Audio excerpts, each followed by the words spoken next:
Assalamualaikum warahmatullahi wabarakatuh.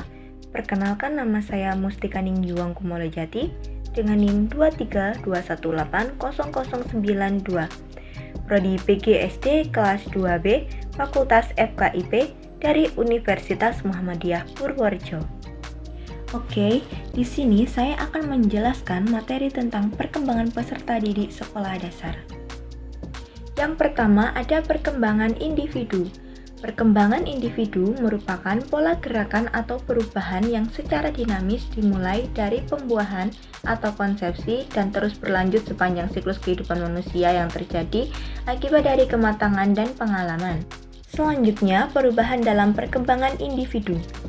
Perubahan dalam perkembangan individu merupakan hasil proses biologis, kognitif, dan sosioemosional yang saling berkaitan.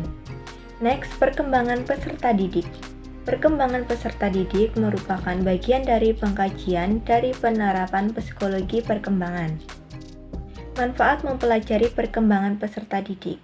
Yang pertama, bagi pendidik, memberikan gambaran tentang perkembangan manusia sepanjang rentang kehidupan beserta faktor-faktor yang mempengaruhinya yang meliputi aspek fisik, intelektual, emosi, sosial, dan moral.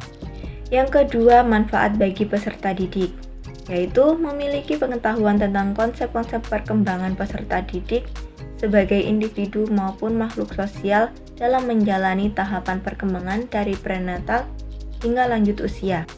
Ranah kajian perkembangan peserta didik. Yang pertama, ranah fisik. Kedua, ranah intelektual yang meliputi kognitif dan bahasa. Tiga, ranah emosi.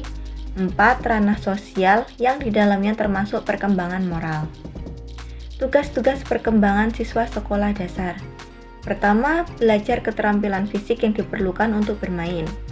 Kedua, sebagai makhluk yang sedang tumbuh, mengembangkan sikap yang sehat dengan teman sebaya. 3. Belajar bergaul dengan teman sebaya. 4. Mulai mengembangkan peran sosial pria atau wanita. 5. Mengembangkan keterampilan dasar untuk membaca, menulis, dan berhitung. Next, perkembangan fisik anak sekolah dasar, yaitu pertumbuhan fisik cenderung stabil. Keterampilan gerak mengalami kemajuan pesat, semakin lancar, lebih terkoordinasi dibanding masa sebelumnya. Gerak dasar merupakan gerak yang dilakukan anak. Anak laki-laki lebih unggul daripada perempuan dalam melakukan aktivitas yang melibatkan otot besar. Kebutuhan untuk selalu bergerak perlu bagi anak karena untuk menyalurkan energi. Ada perbedaan bentuk fisik dibanding pada masa sebelumnya. Perkembangan kognitif anak sekolah dasar. Menurut Piaget, anak sekolah dasar termasuk pada masa operasional konkret. Anak berpikir logis terhadap objek yang konkret. Sudah dapat memecahkan masalah yang bersifat konkret. Berpikir secara induktif, memiliki pengertian yang lebih baik tentang konsep ruang, sebab akibat, kategorisasi, konservasi, dan tentang jumlah. Perkembangan bahasa peserta didik sekolah dasar. Perubahan perbendaharaan kata. Bersamaan dengan masa sekolah, anak-anak semakin banyak menggunakan kata kerja seperti memukul, melempar, menendang, atau menampar. Anak kelas 1 merespon pertanyaan orang dewasa dengan jawaban yang lebih sederhana dan pendek. Belajar membaca dan menulis membebaskan anak-anak dari keterbatasan untuk berkomunikasi langsung. Menulis lebih sulit daripada membaca. Membaca berperan penting dalam pengembangan bahasa. Perkembangan bicara peserta didik sekolah dasar. Berbicara merupakan alat komunikasi terpenting. Bertambahnya kosakata. Anak perempuan lebih banyak berbicara daripada anak laki-laki. Anak belajar bagaimana berbicara dengan baik dalam berkomunikasi dengan orang lain.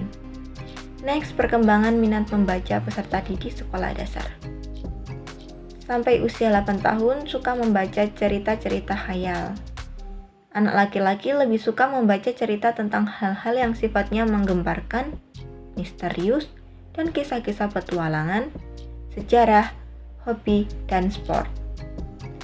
Sedangkan anak perempuan lebih suka cerita tentang seputar rumah tangga, binatang, puisi, dan sebagainya.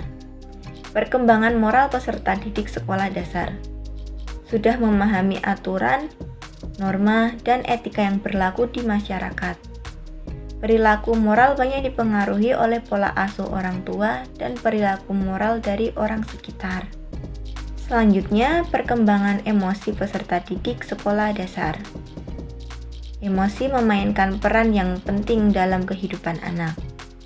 Pergaulan yang semakin luas membuat anak belajar bahwa emosi yang kurang baik tidak diterima oleh temannya. Anak belajar mengendalikan emosi yang kurang dapat diterima orang lain, seperti amarah, menyakiti perasaan orang lain, ketakutan, dan sebagainya. Selanjutnya, perkembangan sosial peserta didik sekolah dasar. Perkembangan emosi tidak dapat dipisahkan dengan perkembangan sosial atau tingkah laku sosial. Orang di sekitar yang banyak mempengaruhi perilaku sosialnya. Dunia sosioemosional anak menjadi semakin kompleks. Interaksi dengan keluarga, teman, sekolah, dan guru memiliki peran penting. Pemahaman diri dan perubahan dalam perkembangan gender dan moral menandai perkembangan anak. Demikian penjelasan tentang materi perkembangan peserta didik sekolah dasar. Semoga bermanfaat bagi teman-teman semua. Terima kasih telah menonton. Wassalamualaikum warahmatullahi wabarakatuh.